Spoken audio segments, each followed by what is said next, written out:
Ecclesiastes chapter 4.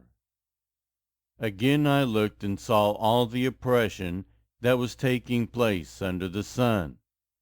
I saw the tears of the oppressed, and they have no comforter. Power was on the side of their oppressors, and they have no comforter. And I declared that the dead, who had already died, are happier than the living, who are still alive. But better than both is the one who has never been born, who has not seen the evil that is done under the sun.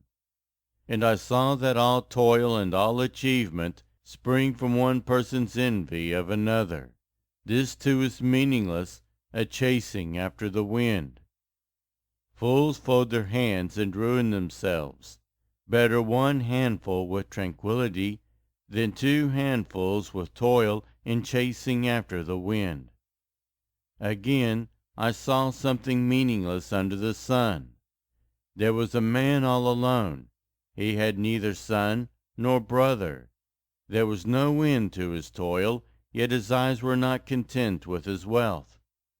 For whom am I toiling, he asked, and why am I depriving myself of enjoyment?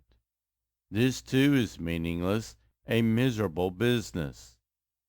2 are better than 1, because they have a good return for their labor. If either of them falls down, one can help the other up.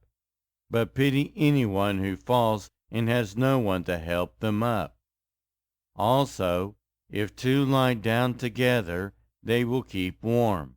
But how can one keep warm alone? Though one may be overpowered, 2 can defend themselves. A cord of 3 strands is not quickly broken. Better a poor but wise youth than an old but foolish king who no longer knows how to heed a warning. The youth may come from prison to kingship, or he may have been born in poverty within his kingdom. I saw that all who lived and walked under the sun followed the youth, the king's successor. There was no end to all the people who were before them. But those who came later were not pleased with a successor. This too is meaningless, a chasing after the wind.